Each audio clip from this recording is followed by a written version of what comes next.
Good evening, sir. Evening, all of you. Good evening, sir. Good evening, sir.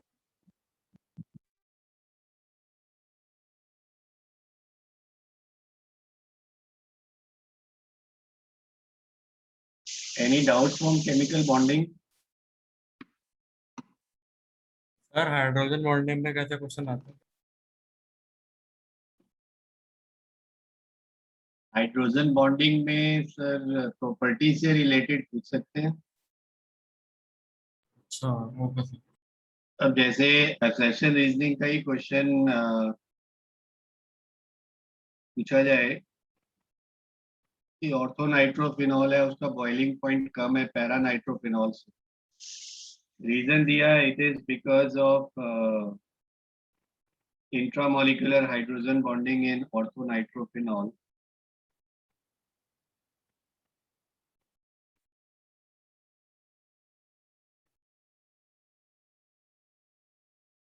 तो दोनों ही ठीक है, उसका रीजन एक्सप्लेनेशन भी हो गया आपके पास। अच्छा, ओके सर। तो that could be the question, या आपसे जैसे पूछा जाए कि HF, HCl, HBr और HI, इनमें बॉइलिंग पॉइंट सबसे ज्यादा किसका होगा? HF। HF। Why? Because of intermolecular hydrogen bonding. Yes. तो रीजनिंग क्वेश्चन को ही मॉडिफाई करके ऐसा तोड़ मोड़ करके बन जाता है क्वेश्चन। ओके ठीक है। Yes sir. So today we will start with the chapter hydrogen, then I will discuss S block, then we will discuss organics.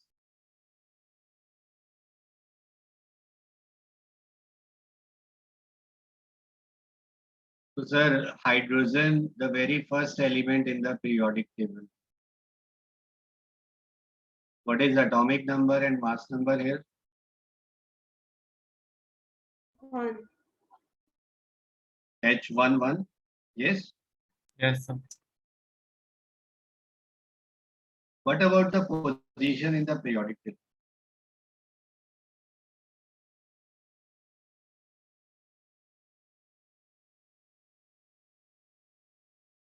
वैसे सेपरेटली प्लेस कर रखा है Why it is placed separately? Because के properties थोड़े वैसे हैं, मतलब अलग है, लाइक हैलोजेंस की तरह भी हैं और अल्कली मेटल्स की तरह भी हैं, इसलिए separately It place. resembles alkali metal as well as halogens, और दोनों से disresemble भी करता है, resemble नहीं भी करता, दोनों ही पॉइंट्स होते हैं।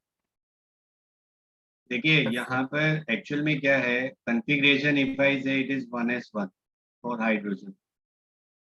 अब अगर मैं अल्कली मेटल से कंपेयर करूं सर, तो अल्कली मेटल्स का कंफिग्रेशन क्या होता है? NS1। NS1। और हैलोजेंस का कंफिग्रेशन क्या होता है? NS2 NP5। It is 1 electron short of nearest inert gas ना, यस सर।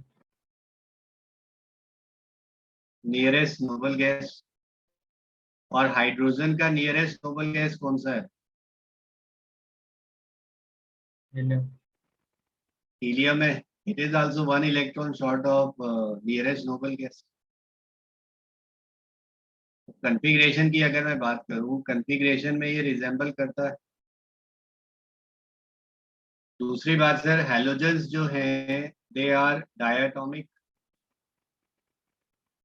होते हैं नहीं होते डायटोमिक? होता है। जैसे F2 Cl2 Br2 I2। और हाइड्रोजन भी कैसे एग्जिस्ट करता है? H2 एग्जिस्ट करता है।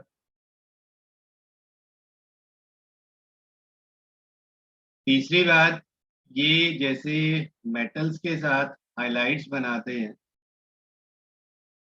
with metals they form halides, जैसे NaCl, LiCl, MgCl2। ऐसे ही ब्रोमाइड, आयोडाइड या फ्लोराइड बनाते हैं। हाइड्रोजन भी क्या बना रहा है? हाइड्राइड बना रहा है।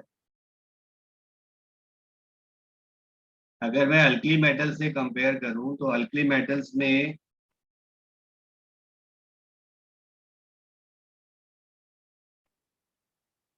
this was first point, this is second point, atomicity, third was reaction with metal. यहाँ पर सर अल्कली मेटल से कैसे रिजेंबल करता रहता हूँ?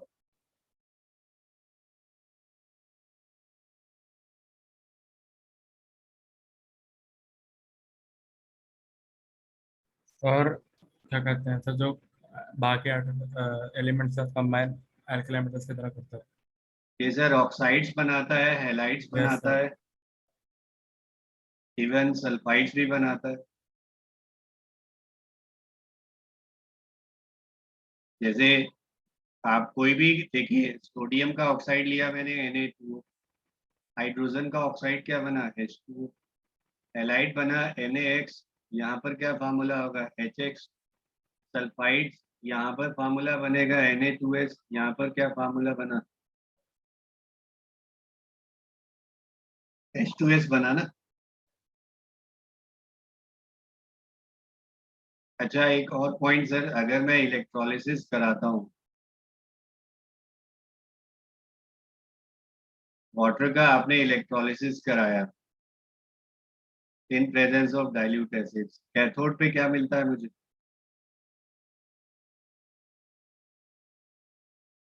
हाइड्रोजन या क्लोरीन, हाइड्रोजन या ऑक्सीजन?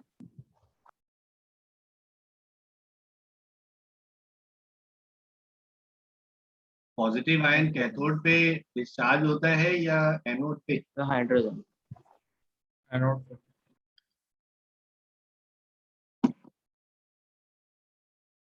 कैथोड पे चार्ज कैसा होता है? नेगेटिव। नेगेटिव। तो पॉजिटिव आयन जाएगा यहाँ पर या नेगेटिव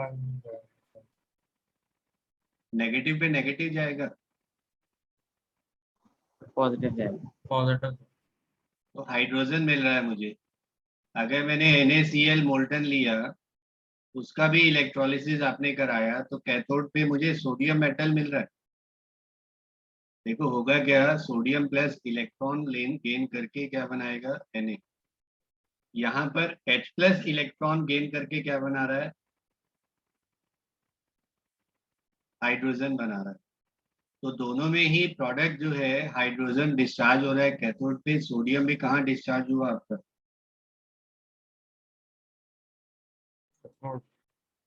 तो ये तो पॉइंट्स ऑफ रिजेम्बलेंस हो गए ना दोनों के साथ।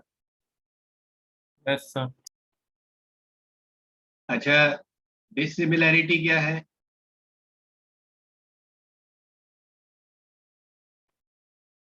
देखो ये तो नॉन मेटल है, पहली बात तो hydrogen is not a metallic element, है या नहीं है? Yes, yes sir. सर। दूसरी बात, यहाँ पर हाइड्रोजन जो है it does not form H plus ion, high ionisation enthalpy it has. Hydrogen से H प्लस नहीं बनता sir easily, ionisation enthalpy is quite high.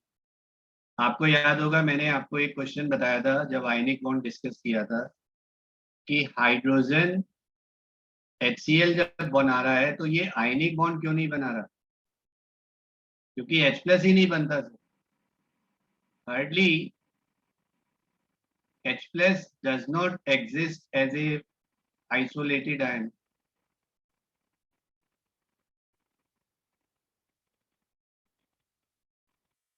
It पीछे के साथ always दिखा दो। it always exists as hydrated ion. ये हमेशा H3O plus की फॉर्म में एग्जिस्ट करता है। ठीक है सर। Yes sir. और स्लाइड दिखा दो फिर पीछे वाला। हाँ जी, हैलोजन से कैसे डिसिमिलैरिटी है इसका?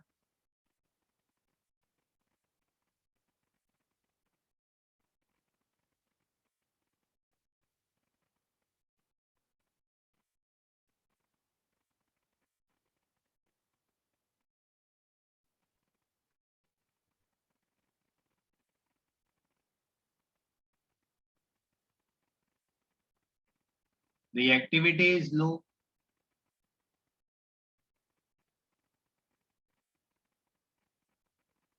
जबकि हैलोजेंस जो है हाईली रिएक्टिव होते हैं, स्ट्रॉन्ग ऑक्सीडाइजिंग एजेंट होते हैं।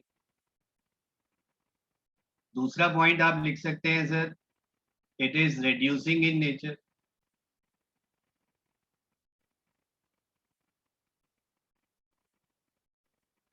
while halogens are oxidizing in nature.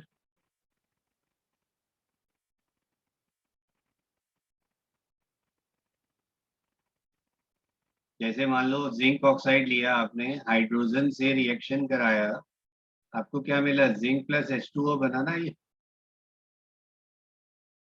Yes sir.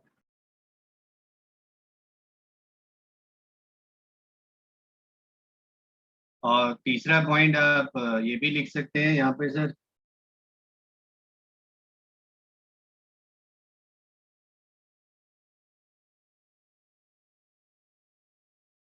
पहला मैंने क्या बताया था, लो रिएक्टिविटी, सेकंड मैंने आपको बताया रिड्यूसिंग नेचर, और तीसरा पॉइंट आप ले लीजिए, does not form H- easily.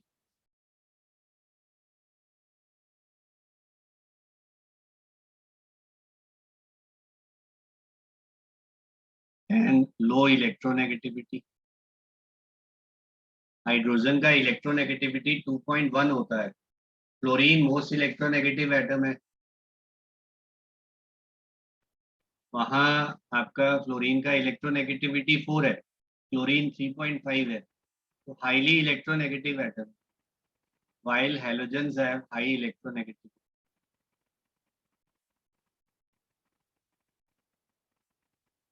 Sir ये सारे points position of hydrogen in the periodic table के पे है ना? जी बच्चे, रिजेम्बलेंस भी है और डिसरिजेम्बलेंस भी है, so it is placed, it is given a unique position in the periodic table. अगर आप देखोगे मॉडर्न पीरियोडिक टेबल, तो टॉप में रखा हुआ है hydrogen,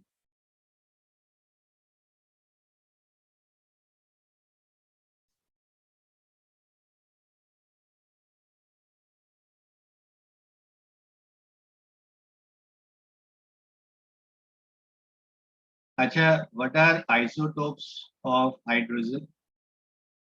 sir protium, deuterium, tritium. Protium is H11, then deuterium is H12, then tritium is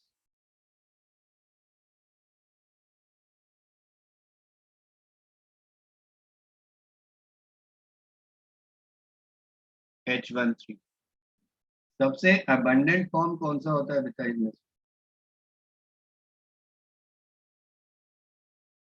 protium.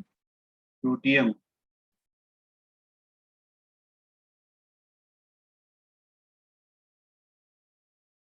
(99.98% is protium. Deuterium is 0.0156%. Then tritium is 1 in 10 raised to power minus 15 parts.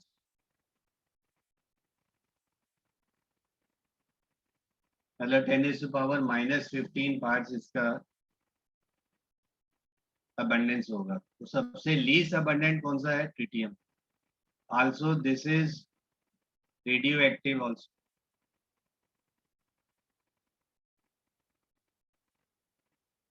Tritium radioactive होता है, इसलिए इसकी abundance भी कम है।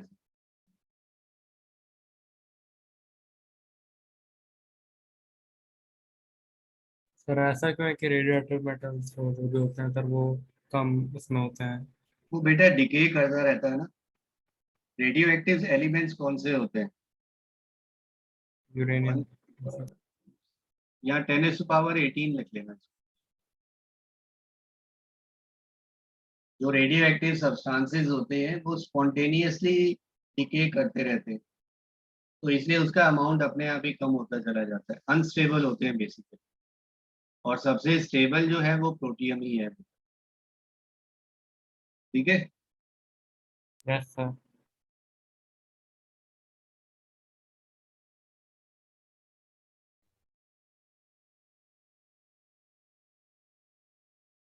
Sir आप first slide दिखा था तो मेरा थोड़ा छूट गया था। यस सर मेरा भी। लीजिए।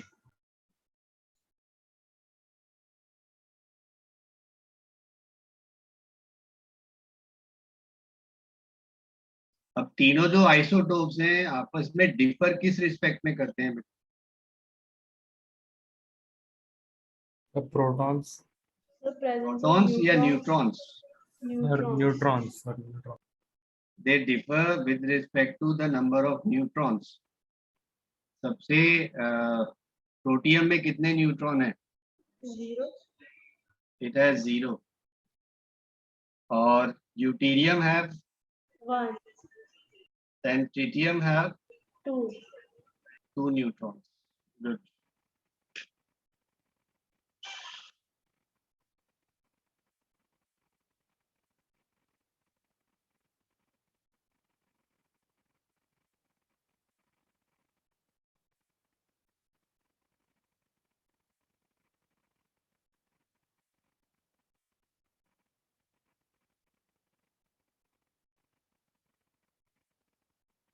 Siddhant, welcome to the class.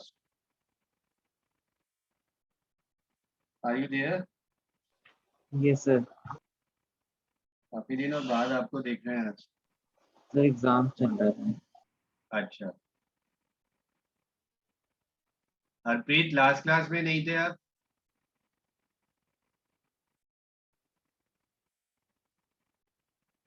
Harpreet,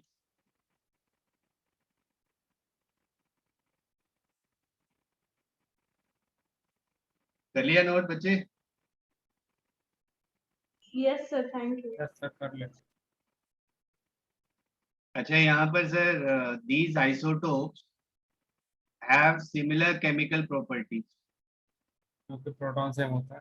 because number of electrons या valence electrons सब में same have similar chemical properties because of similar valence shell configuration.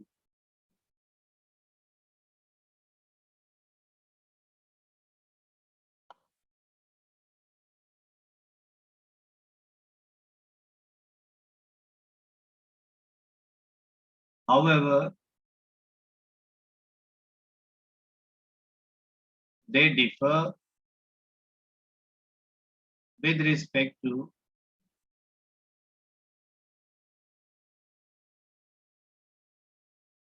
the rate of reaction, equilibrium constant value,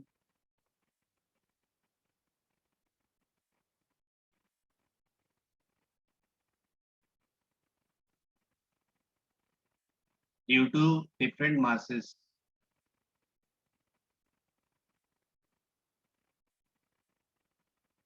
This is called as isotopic effect.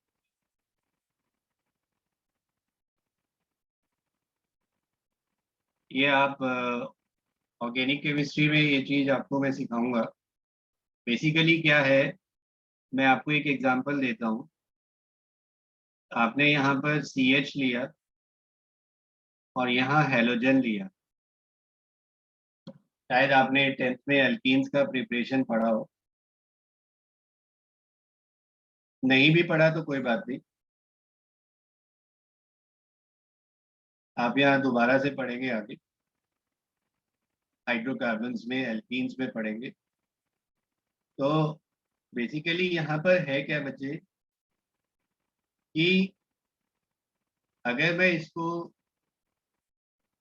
Alcoholic KOH base होता है, इसकी presence में heat करता हूँ तो ये H बॉन्ड यहाँ से टूटता है और यहाँ से हेलोजन लीव कर जाता है। बना क्या मेरे पास? एल्कीन बन गया। These are called as elimination reaction. Elimination मतलब कोई मॉलिक्यूल यहाँ से निकल गया। एडिशन होता है एल्कीन में, हाइड्रोजन का एडिशन आपने पढ़ा होगा, क्लोरीन का एडिशन पढ़ा होगा। पढ़ा है या नहीं पढ़ा सर?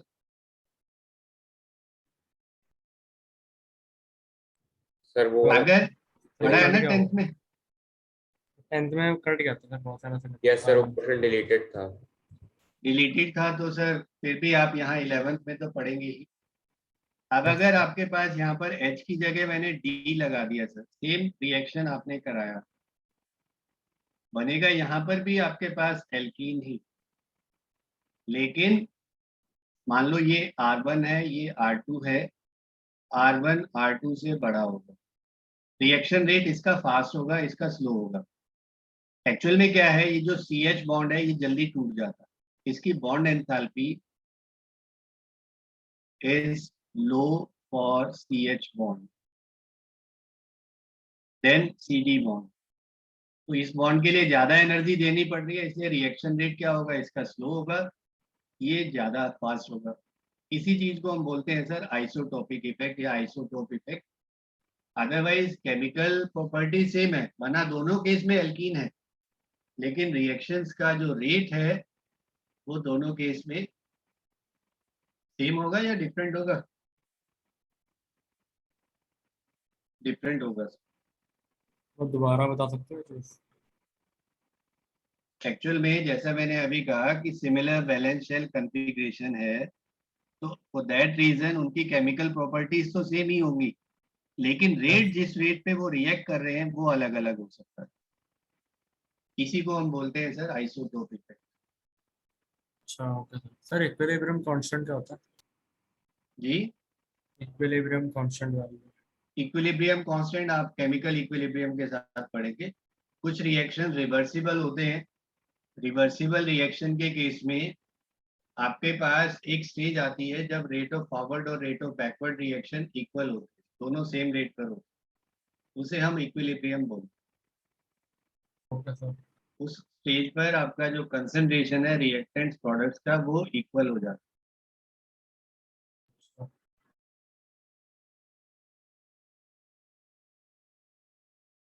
है। बोलो। सर एलिमिनेशन वाली चीज दोबारा बता सकते हो? एलिमिनेशन का मतलब, आप अगर रिएक्शन देखेंगे यहाँ पर H और X एलिमिनेट हो गया ना आपके पास, यस सर। इसको हम एलिमिनेशन बोलते हैं। देखो आपके पास ये डबल बॉन्ड है, हाइड्रोजन आपने निकल की प्रेजेंस में ऐड किया, ये क्या बना देगा, आपका डबल बॉन्ड पे HH जुड़ जाएगा, this is called addition reaction. और अगर कोई मॉलिक्यूल एलिमिनेट हुआ, जैसे ऊपर मैंने कहा HX एलिमिनेट हुआ, मान लो यहाँ पर Br होता तो HBr यहाँ से निकल गया ना, यस सर। वो HBr KOH से KBr और वाटर बना देगा। तो जब कोई मॉलिक्यूल एलिमिनेट होता है, निकल जाता है, उसे हम एलिमिनेशन रिएक्शन बोलते हैं। It is opposite of addition, addition का उल्टा है एलिमिनेशन रिएक्शन। ठीक है। Okay sir.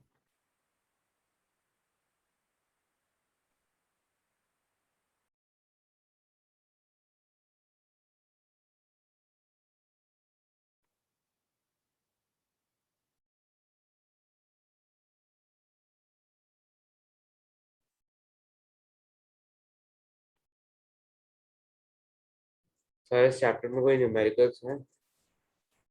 सर एक दो न्यूमेरिकल हाइड्रोजन पेरोक्साइड से रिलेटेड है वो बस, और बाकी तो सब क्रैमिंग वाला है, घटने वाला है। तो सर आज ही चैप्टर खत्म हो जाएगा? नहीं नहीं, आज नहीं होगा सर, एक क्लास और चाहिए मुझे। Okay sir. फिर उसके बाद आप वो रिवाइज करोगे थर्ड चैप्टर?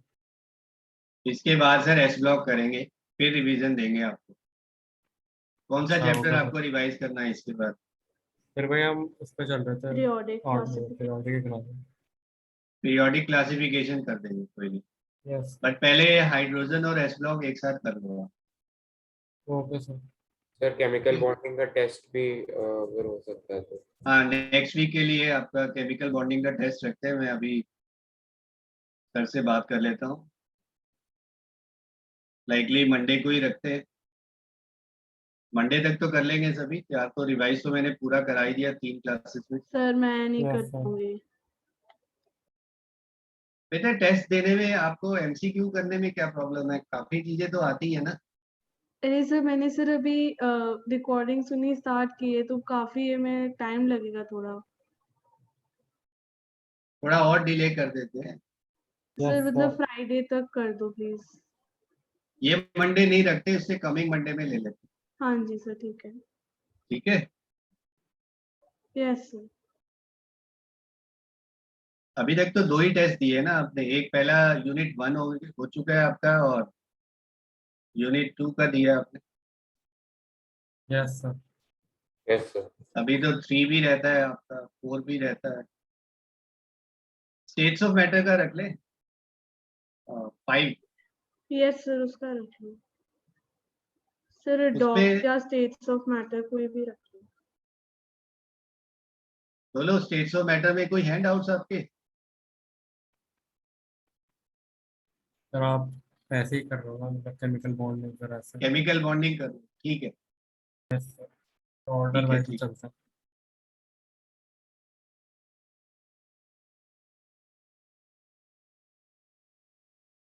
इस मंडे को नहीं रखते सर, आपके ये बात रख लेते हैं।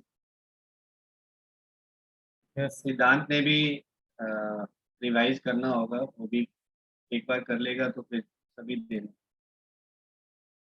व्योमिनी, you will also take the test, last time आपने नहीं दिया था।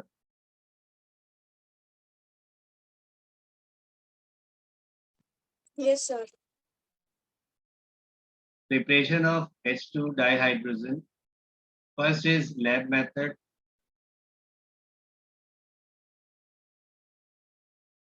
तो आपको सर मालूम ही है, जो भी एक्टिव मेटल्स होती हैं जैसे जिंक है, पोटेशियम है, कैल्शियम है, डाइल्यूट एसिड के साथ क्या करते हैं sir?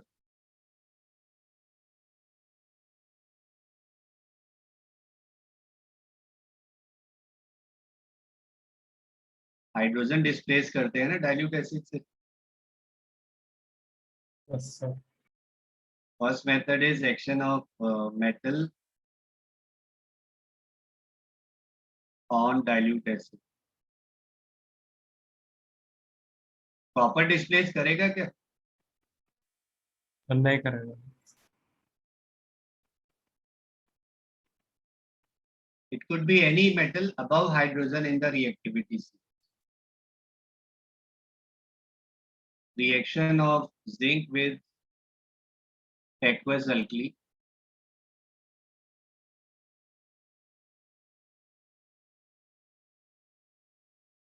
Zinc plus 2 NaOH.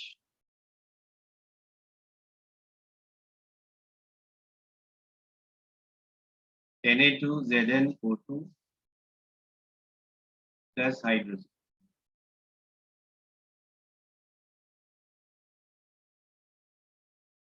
Next is commercial method.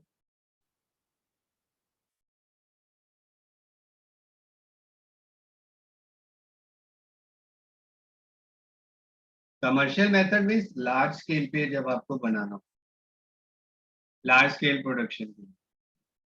There first is by electrolysis of water. अच्छा, pure water is a good conductor or poor conductor? So poor. It's a poor conductor. आप जो कहते हैं सर इलेक्ट्रिक शॉक लगता है, वो basically dissolve जो salts होते हैं उसकी वजह से होता सर आपने प्योर पूछा है डिस्टिल्ड पूछा? है। डिस्टिल्ड वाटर कह लीजिए, प्योर वाटर कह लीजिए, बेसिकली जिसमें कोई भी आयंस मिनरल्स डिसॉल्व ना हो।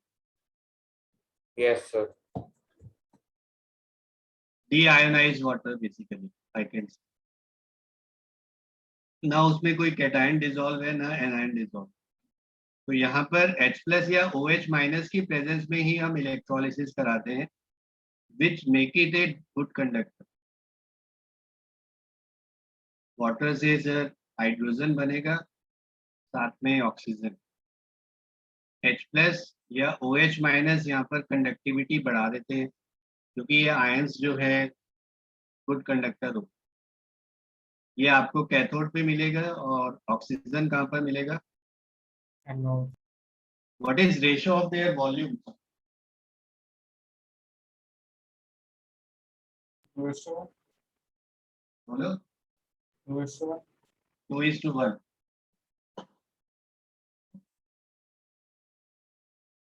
अरे आपने H+ और OH- को लिखा है एरो के नीचे आगे और ऊपर। So this shows that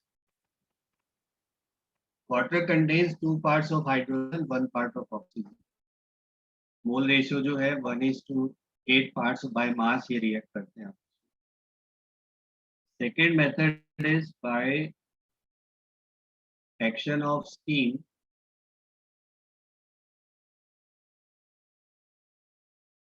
on coke or hydrocarbons.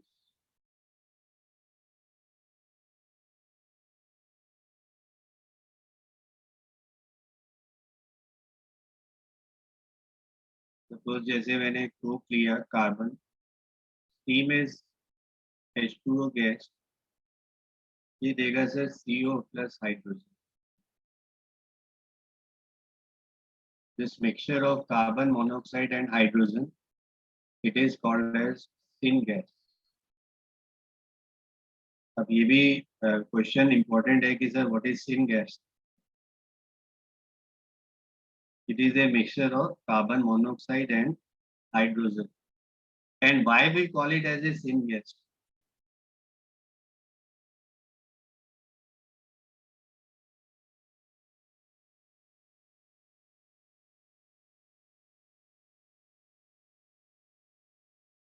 CO plus hydrogen in presence of catalyst, it gives you methanol, CH3OH.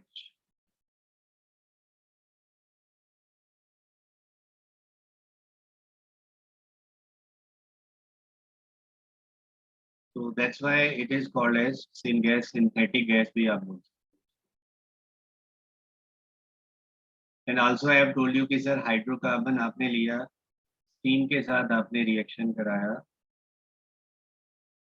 This also will give you carbon monoxide plus hydrogen.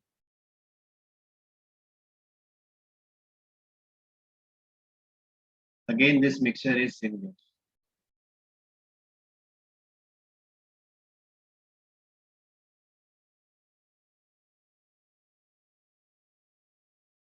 Sir Yes. और आप पिछले से पिछली side दिखा सकते हो?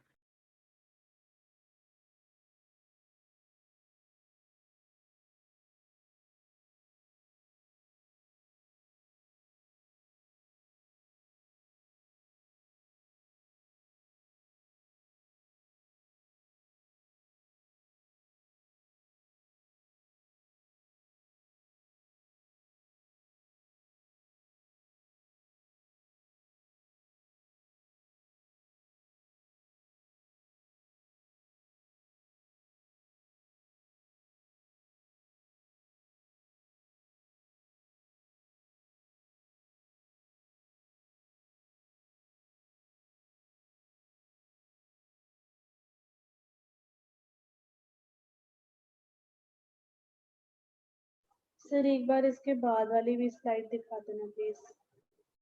ये कर लिया कुशाग्र? सर एक सेकंड, बस एक second.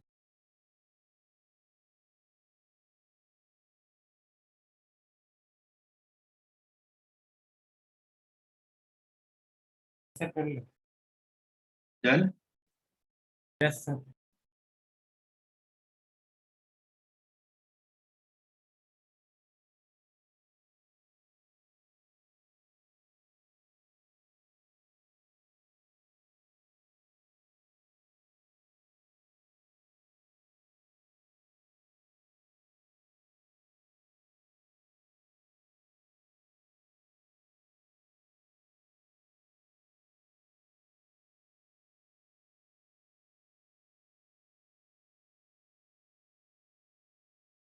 Yes sir, done. Thank you.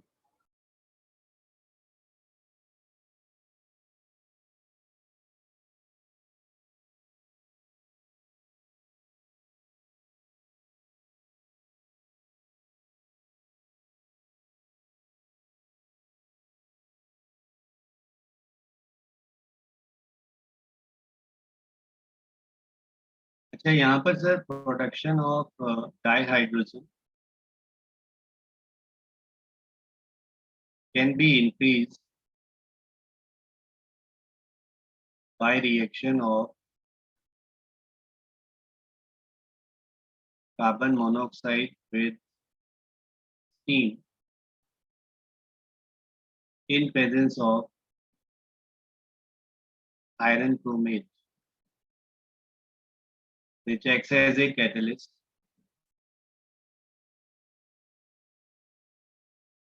And reaction is called as water gas shift reaction.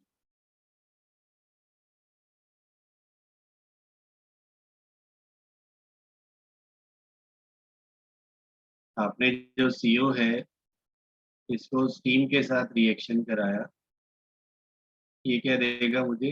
Carbon dioxide plus hydrogen.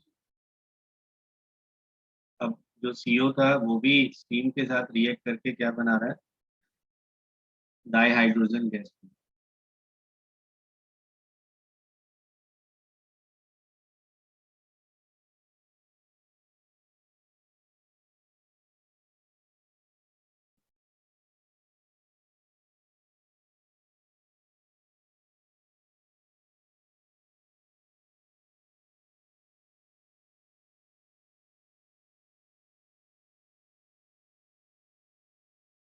Next is properties of dihydrogen.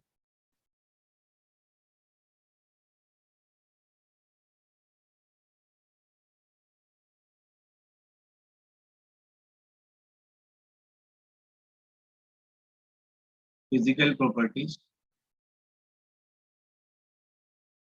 How do you identify hydrogen gas in the lab? कभी कोई test किया है sir dihydrogen के लिए? वो sir पढ़ा हो But आपने? it's colorless and odorless. It's colorless. इनसे combustible gas भी होती है। Odorless, tasteless gas, and combustible also. देखो last few years back, dihydrogen was used to fill weather observation के लिए जो balloons होते हैं उसमें ये गैस फिल करते थे पहले dihydrogen, but then it was replaced with helium. Reason being कि ये combustible gas, it is lighter than air, but due to combustible nature it is not used in weather balloons. उसमें जो weather observation के लिए balloons हैं, even आपने अगर तो बैलून जो ये रोड साइड पे बेच रहे होते हैं गैस सिलेंडर से फिल कर रहे होते हैं, हैव यू एवर ऑब्जर्व कि सर कौन सा गैस उसमें फिल करते हैं? Helium. Helium. Sir, gas helium. नहीं बेटा, वो हाइड्रोजन गैस ही फिल कर रहे होते हैं। तो उड़ता क्यों है? लाइटर है, it is lighter than air. Heavy होगा तो नहीं उड़ेगा, लाइटर है तभी तो उड़ता है वो। पर तो सारे क्यों नहीं उड़ते? सारे क्यों नहीं उड़ते? एक नॉर्मल भी वो बैलून भरते हैं सर, हवा भर रहे हैं उसमें। अच्छा, आप बैलून जो घर पे फिल कर रहे हैं उसमें तो आप नॉर्मल कार्बन एयर ही डाइऑक्साइड। भर रहे हैं ना, जो हम ब्रीथ कर रहे हैं वही एयर उसमें फिल करते हैं। ओ, ओके सर। पर जो सिलेंडर से जो गैस भरते हैं ना वो आपके डाइहाइड्रोजन गैस। अभी अगर आपने पीएम का एड्रेस सुना हो सर 15 अगस्त पे, आई नो कि ज्यादातर आप में से किसी ने सुना नहीं होगा। सुना था किसी ने? क्या? पीएम एड्रेस, प्राइम मिनिस्टर का एड्रेस सुना था 15 अगस्त? नहीं सर। थोड़ा सा सुना था। थोड़ा सा सुना था, हाइड्रोजन इकोनॉमी की बात की थी कुछ। सिर्फ उतना नहीं सुना। इतना नहीं सुना, वो हाइड्रोजन एज ए फ्यूल की बात कर रहे थे।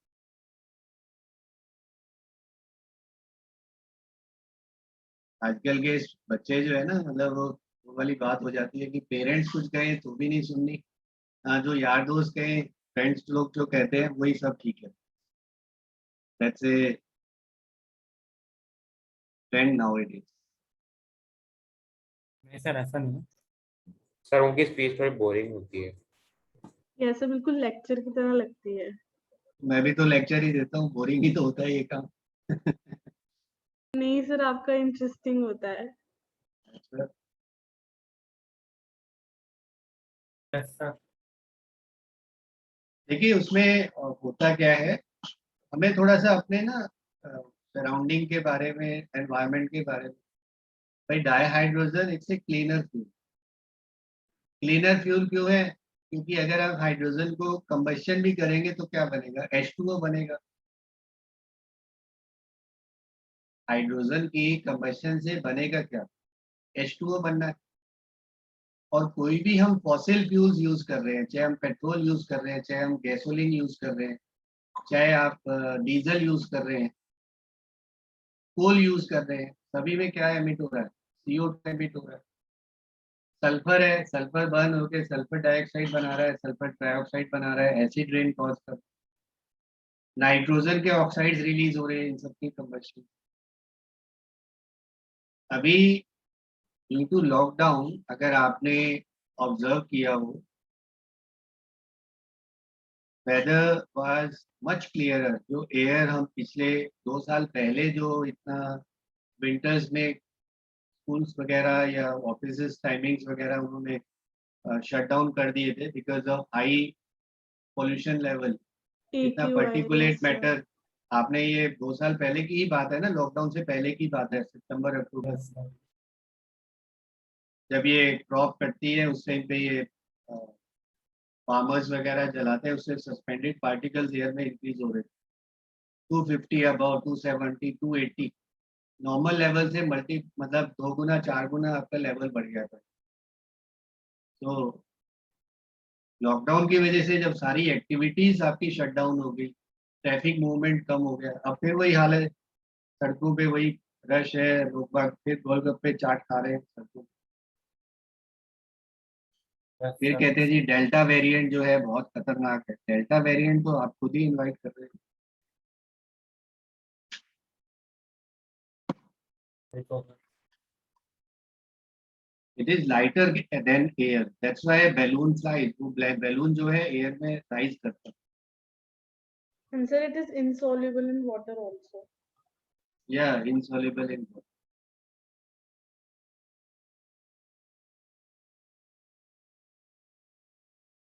How many of you could tell me the smell of dinitrogen?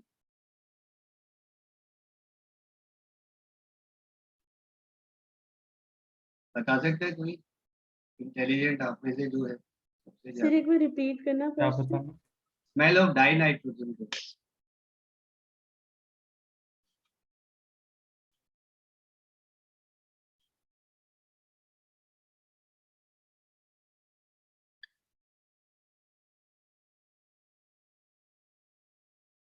कोई स्मेल नहीं होती ना इसकी तो शायद, जी इससे तो कोई स्मेल नहीं होती ना, नहीं होती।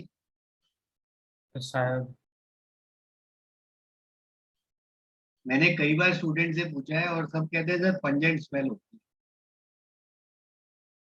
और जब मैं उनसे कहता हूँ कि एयर में 78% डाई नाइट्रोजन है, आपको कोई स्मेल आती है? एयर नहीं आते हैं। अराउंड अस या air surrounding us is 78% die nitrogen, 21% oxygen है। आपको तो कोई स्मेल नहीं आती।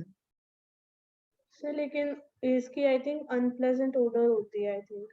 डाई नाइट्रोजन की नहीं होती बेटा, it's a odourless, it's a odourless gas, कोई स्मेल नहीं होती डाई नाइट्रोजन। स्मेल हो तो हम ब्रीथ ही ना कर पाए बच्चे, we could not breathe. Yes sir. 78% है एयर में, ऑक्सीजन से भी ज्यादा डाई नाइट्रोजन होता है। और डाई नाइट्रोजन की प्रॉपर्टीज आप नेट पे यूट्यूब पे सर्च करना, बहुत इंटरेस्टिंग प्रॉपर्टीज है liquid nitrogen.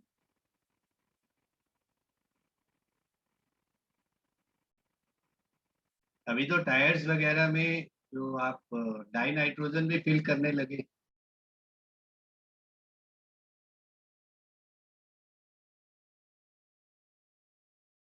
Anyways, come back to the topic.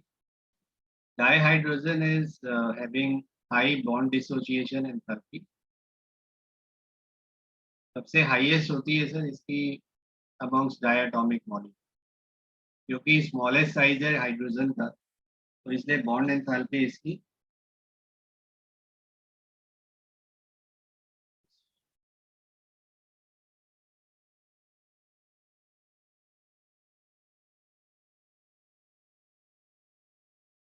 अब इसमें सर अगर मैं रिएक्शंस अलग अलग लिखने की बजाय एक चार्ट की फॉर्म में आपको लिखवा देता हूँ, that will be easier for you to remember.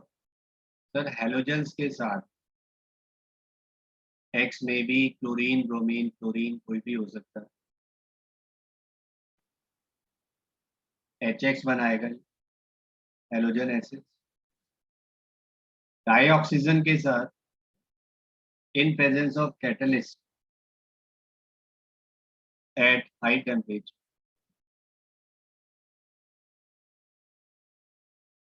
क्या बनाएगा, H2O विद डाई नाइट्रोजन। बहुत इंपॉर्टेंट रिएक्शन है, ये अमोनिया बनाता है। This is used for synthesis of fertiliser. Sir हमें कैटलिस्ट तो चाहिए O2 के रिएक्शन में। नॉर्मल कंडीशन पे sir hydrogen oxygen are non reacting gas. Oh okay sir. Synthesis of ammonia fertiliser, ये जो नाइट्रोजनस फर्टिलाइजर्स होते हैं, अमोनियम फॉस्फेट, अमोनियम सल्फेट, ये सब बना अमोनिया बनाने, अमोनिया से ही बना। With metals they form metal hydride.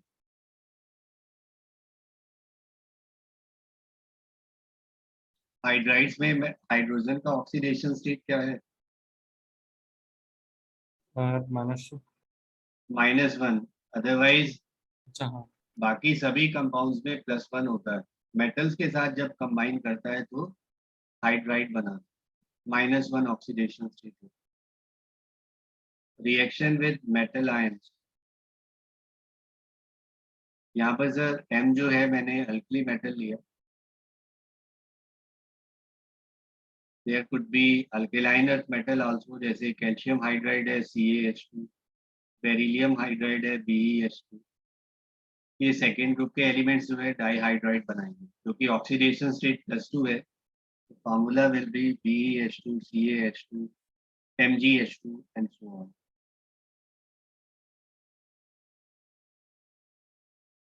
With metal ion like palladium 2+, ये सर रिड्यूसिंग एजेंट का काम करेगा। It will give you palladium +2H+। This is reduced.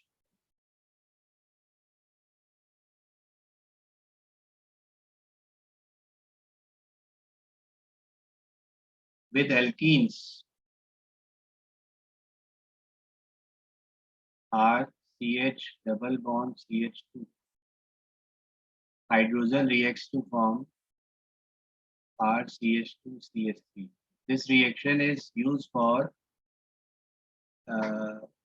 this reaction is called as hydrogenation of vegetable oil.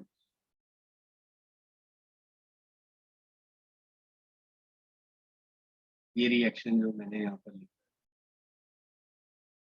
जो oils होते हैं basically unsaturated होते हैं। Unsaturated means double bond के मॉलिक्यूल्स होते हैं, और अगर हम हाइड्रोजन इन प्रेजेंस ऑफ निकल या प्लेटिनम कैटलिस्ट हम पास करते हैं, दैट बिकम सॉलिड, मतलब वो फैट्स में चेंज हो जाते हैं, वनस्पति घी का preparation. Nowadays we don't use it, unhealthy होता है, सैचुरेटेड फैट कम लेते हैं हम लोग। rather more better cooking oils we prefer, जैसे आपके पास which oil normally you use, olive oil is better option। फिर आपके पास जो रिफाइंड ऑयल्स होते हैं वो हम प्रेफर करते हैं। जितने भी ऑयल्स होंगे वो अनसैचुरेटेड होते हैं, दे जो सैचुरेटेड फैट्स होते हैं दे डिपॉजिट इन द आर्टरीज, वो आर्टरीज में डिपॉजिट हो जाते हैं, एंड फॉर दैट रीजन उसमें ब्लॉकिंग होने से सर चांसेस आर कि हार्ट अटैक या ऐसे हार्ट के डिजीजेस हो जाते हैं। बायो के स्टूडेंट्स हैं आप में से कुछ, is it exactly what heart attack is? Yes, sir. Yes, sir. ऐसे इसमें अंदर की तरफ जो आर्टरीज होती है उसमें डिपोजिशन हो जाता है और ये नैरो होते Yes, होते sir. Sir, cholesterol. वो सैचुरेटेड फैट्स की वजह से ही होता है deposition of fats in the artery. अब इसमें इतना मुझे इस टाइम याद नहीं है कि सर LDL होता है, लो डेंसिटी कोलेस्ट्रॉल, एक हाई डेंसिटी कोलेस्ट्रॉल, एक बैड कोलेस्ट्रॉल होता है, एक गुड कोलेस्ट्रॉल होता है। तो वो सब आप अगर जानते हैं तो शेयर करो, अदरवाइज पढ़ लेना अपने आप। Which one is better, low density या हाई डेंसिटी? नहीं मालूम। Sir high density good cholesterol होता है और लो डेंसिटी वाला बैड कोलेस्ट्रॉल होता है। That's good, thank you. तो हमें जो है सर ज़्यादा फिजिकल एक्सरसाइज वगैरह part, they should be a part of, we should have a active lifestyle, ताकि ये फैट्स वगैरह डिपॉजिट ना हो, बर्न होते रहे साथ साथ। अदरवाइज लेटर स्टेज पे आगे सर काफ़ी प्रॉब्लम्स क्रिएट कर। यू आर यंग चिल्ड्रन, तो आप लोग को तो कुछ मर्जी खाओ, लक्कड़ पत्थर सब है। तो in our age we have to restrict our diet, काफ़ी चीज़ें रिस्ट्रिक्शंस में लेते हैं। सर जी तो जो आपने RCH2 CH3 लिखा सर, वो वाला आप पार्ट समझा सकते हो?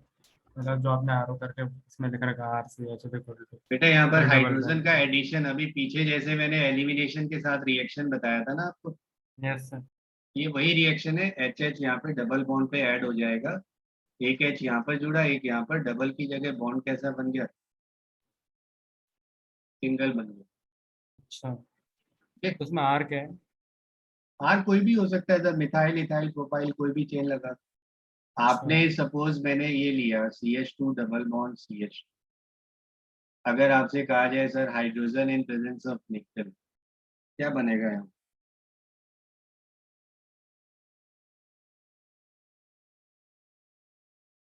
प्रोडक्ट क्या बनेगा? ओ,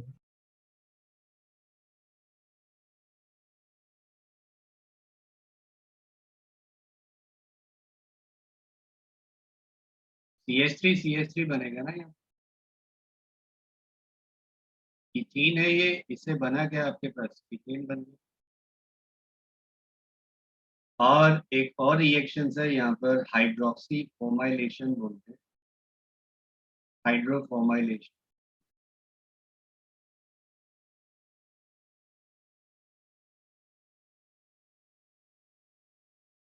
यहाँ पर बेसिकली क्या है, RCH double bond CH2 react with hydrogen and carbon monoxide in presence of catalyst.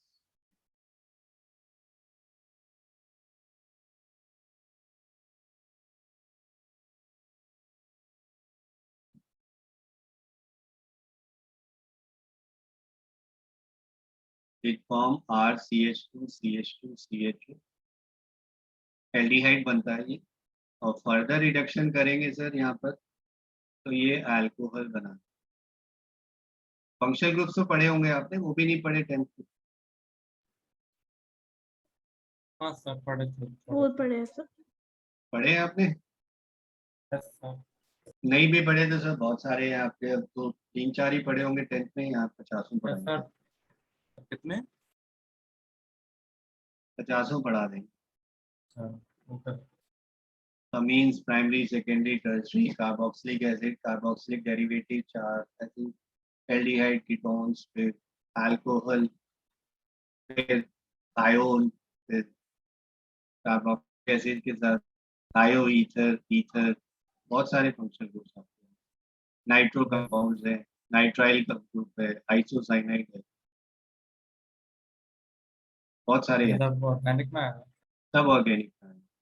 Sir organic inorganic में डिफरेंस क्या होता है? दोनों में रटने होता है। रट्टे कुछ नहीं होता सर, ऑर्गेनिक तो उल्टा सबसे समझने वाली चीज है।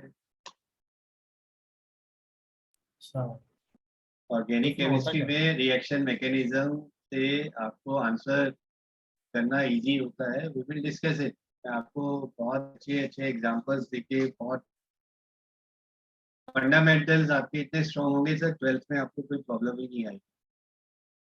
हो सकता है मैं जो टाइम नॉर्मल है उससे ज़्यादा टाइम दूँ ऑर्गेनिक पढ़ाने में, बट 12th के आपके फंडामेंटल्स इतने क्लियर होंगे 11th के, 12th में वही आगे एप्लीकेशन है सर 12th क्लास। और अच्छा, जो स्टूडेंट्स 12th में ऑर्गेनिक में प्रॉब्लम आती है, उनसे अगर ये क्वेश्चन किया जाए कि सर कहाँ प्रॉब्लम है, सर 11th में हमने ध्यान से नहीं पढ़ा, 11th में सर कुछ समझ आया नहीं। आई रिमेम्बर कभी काफी पुरानी बात है ये, एक स्टूडेंट मेरे पास ऐसे ही 12th क्लास में स्टूडेंट था और उसका पेपर आप देखोगे sir, physical chemistry inorganic chemistry इतने बढ़िया से लिखता था ना वो, ऑर्गेनिक में एक भी क्वेश्चन अटेम्प्ट नहीं करता। फिर मैंने उसको बुलाया, समझाया, मैंने कहा भाई कहाँ प्रॉब्लम है, कहते सर 11th में मैंने पढ़ा नहीं, अब 12th में मुझे समझ आता नहीं। फिर उसको मैंने गाइड किया, 11th से पढ़ा के 12th में लेके आया and he got very good rank. अब पहले ही उसमें अटेम्प्ट में उसने मेडिकल में क्लियर कर लिया। नाउ तो इज मैरिड, अब तो शादीशुदी हो गई, अब तो इज वेल सेटल्ड। तो आप सोच सकते हो कितने साल पुरानी बात है, 90s की बात। सर जी अरे थोड़ी फुल चीज पूछूं। पुलिस कुछ नहीं होता कुछ। जैसा आपने कहा था कि आपके बहुत सारे स्टूडेंट्स IITians वगैरह हैं, फिर तो आपने उनको कुछ अलग पढ़ा था, फिर आपने वही पढ़ा था जो आप हमें पढ़ा रहे हो।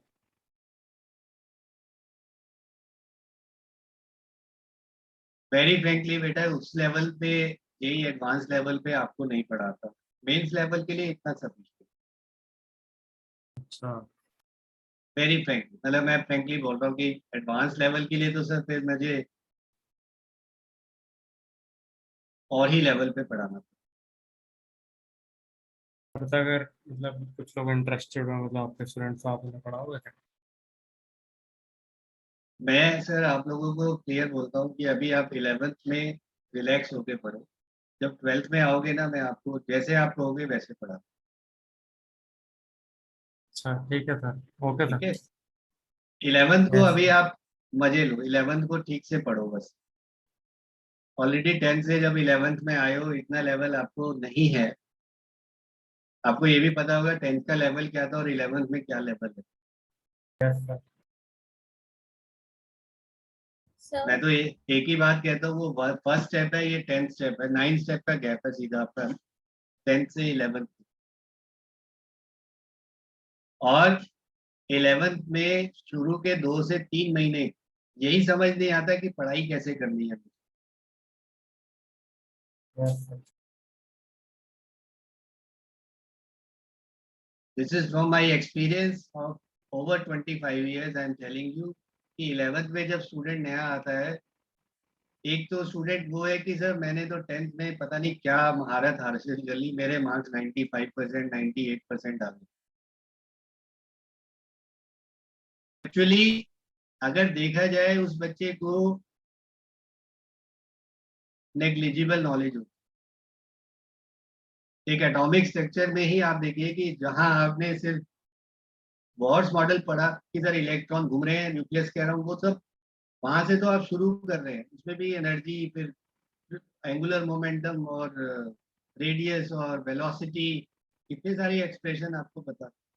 और फिर अल्टीमेटली जी ये सब गलत है, क्वांटम मैकेनिकल मॉडल पे आप आते हैं, क्वांटम नंबर्स पे आप आते हैं, कॉन्फ़िगरेशन पे आप आते हैं। तो सोचिए कि एक ही चैप्टर को क्या लेवल है 10th में या 9th में, और 11th में क्या लेवल है। यू एग्री और no? Yes sir. yes, sir. अभी आप जो है 11th को अच्छे से कर लीजिए। इट्स नॉट लाइक कि आपको कुछ कम दे रहा हूँ, बट यस थोड़ा सा लेवल इससे 2 स्टेप और आगे मुझे जाना। तो आप कहेंगे तो 12th में उसी हिसाब से आप। यस सर, क्या लेंगे? ओके। बाकी sir uses of di hydrogen आप पढ़ लेंगे खुद से, लिखवाएंगे भी।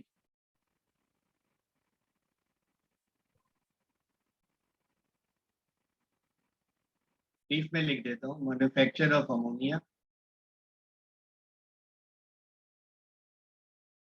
सबसे इम्पोर्टेंट यूज है। It is use for fertilisers, nitrogenous fertilisers में यूज करते हैं, मैन्युफैक्चर ऑफ नाइट्रिक एसिड,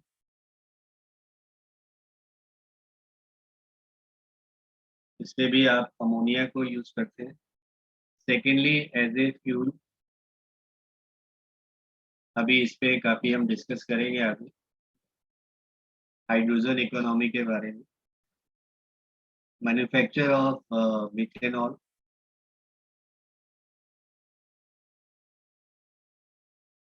मैंने अभी आपको सिन गैस का एग्जांपल दिया था ना, कैटलिस्ट वहां पर सर कोबाल्ट आपको लिखवाया था नहीं, सिन गैस यहाँ पे cobalt catalyst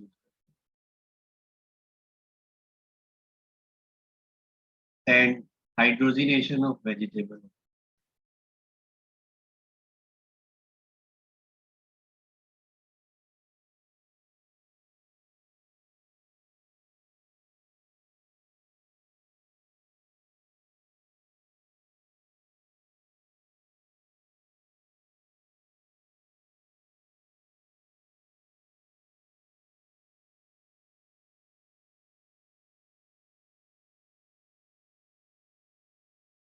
as a reducing agent also,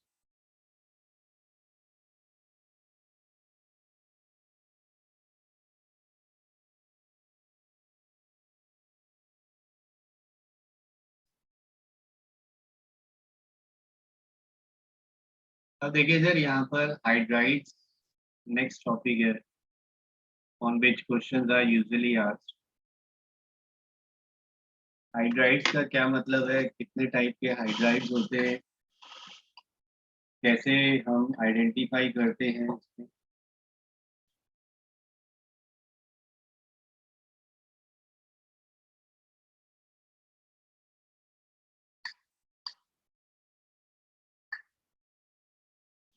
Hydrides are basically binary compounds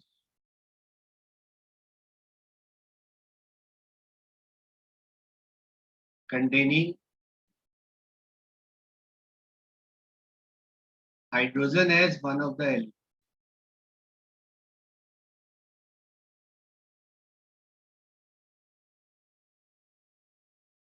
दो एलिमेंट कंबाइन करें उनमें से एक हाइड्रोजन, उन कंपाउंड्स को हम क्या बोलेंगे, हाइड्राइड्स। और मेनली तीन टाइप के हाइड्राइड्स हैं, ionic hydrides, covalent hydrides,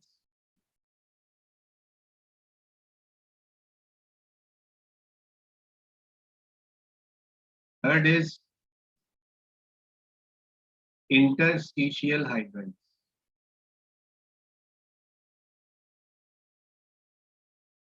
These are also called as salt-like hydride, mainly formed by S-block elements.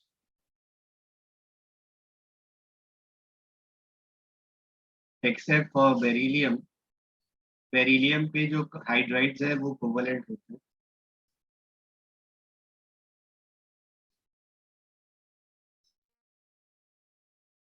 And magnesium, ये आयनिक ना होके कोवलेंट हाइड्राइड्स बनाते हैं। Covalent hydrides mainly P block elements बनाते हैं और interstitial hydride D and F block elements.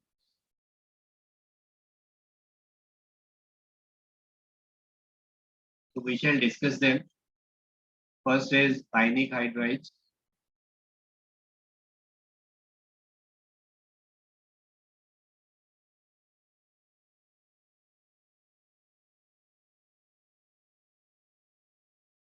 Formed by S block elements.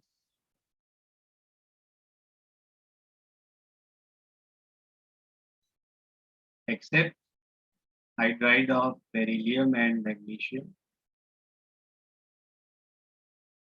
They have high melting point.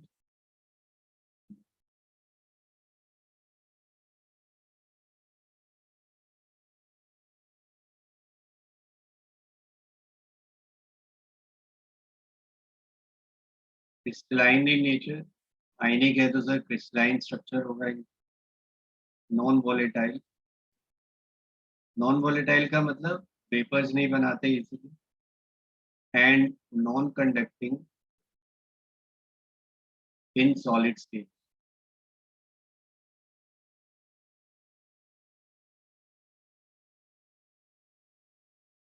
Solid state में ये कंडक्टिंग की तरह गुड कंडक्टर नहीं हो। और अगर आपने इलेक्ट्रोलिसिस कराया है, hydride will liberate hydrogen gas at anode. ये भी आपका हेलोजन से पॉइंट रिजेम्बलेंस का होता है। मेटल हाइड्राइड्स को जब हम इलेक्ट्रोलाइज करा रहे हैं तो हाइड्रोजन लिबरेट होती है at anode.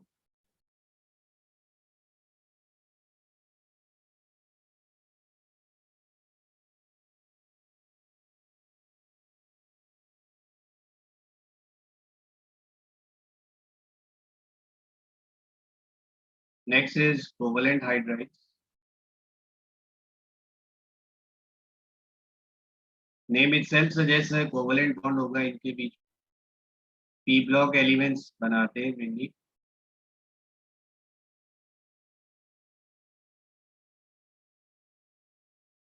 Covalent in nature। Ionic bond और कोवलेंट बॉन्ड में स्ट्रॉन्ग बॉन्ड कौन सा होता है?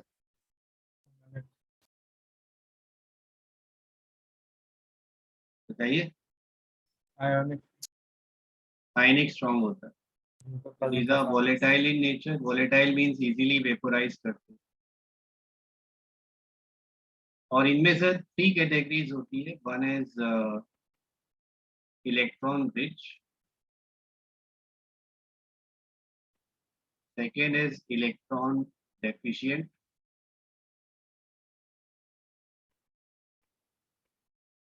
And third is electron precise. क्या मतलब होता है? इलेक्ट्रॉन रिच से मतलब जिसमें लोन पेयर हो सकता, अमोनिया है, H2O है, HF है, H2S है, ये सब जिसमें भी लोन पेयर है central atom, those are electron rich having lone pair.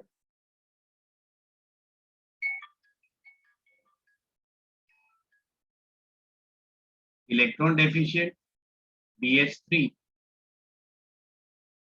AlH3,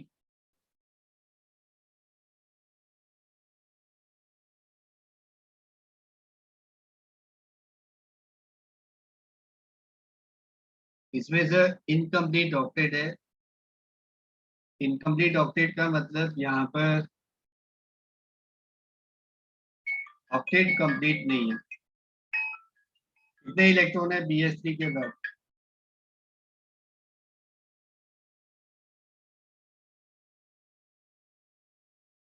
BH3 के पास जी सर, BH3 के पास हाँ जी, सर 8। 8 है 6 है?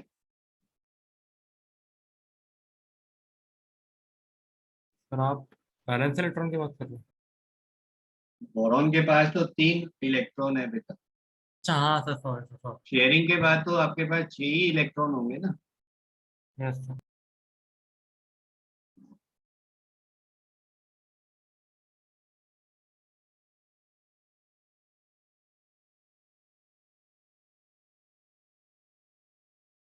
इलेक्ट्रॉन प्रिसाइज जहां पर कंप्लीट ऑक्टेट, CH4, SiH4, इसमें कोई लोन पेयर नहीं है और ऑक्टेट कंप्लीट। देखो मीथेन आपने बनाया, मीथेन में तो आपके पास 4 बॉन्ड बने तो ऑक्टेट कंप्लीट हुआ या नहीं हुआ? तो ऑक्टेट कंप्लीट का मतलब क्या हुआ? इलेक्ट्रॉन प्रिसाइज हुआ। कोई एक्स्ट्रा एडिशनल इलेक्ट्रॉन पेयर नहीं है। अगर इलेक्ट्रॉन पेयर है तो हम इलेक्ट्रॉन रिच बोलते हैं, इलेक्ट्रॉन डेफिशिएंट है तो हम इनकम्प्लीट ऑक्टेट वालों को इंक्लूड करते हैं। ठीक है। Yes sir. इसके बाद सर आपके पास आता है थर्ड कैटेगरी, इंटरस्टिशियल हाइड्राइड्स।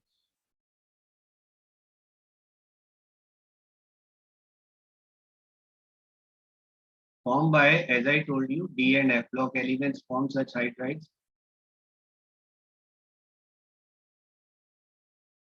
जो लैटिस होता है उसके बीच में जो वेकेंट स्पेस है उनमें ये हाइड्रोजन ऑक्युपाइड हो, मतलब मेटल के जो लैटिस है, मान लो ये मेटल आपस में जुड़े हुए हैं इस तरह से, ये मेटल एटम है मान लो लैटिस का,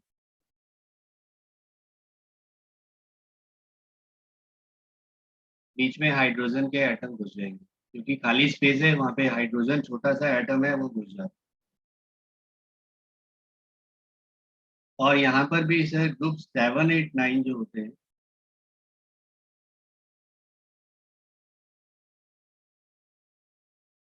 do not form any hydride.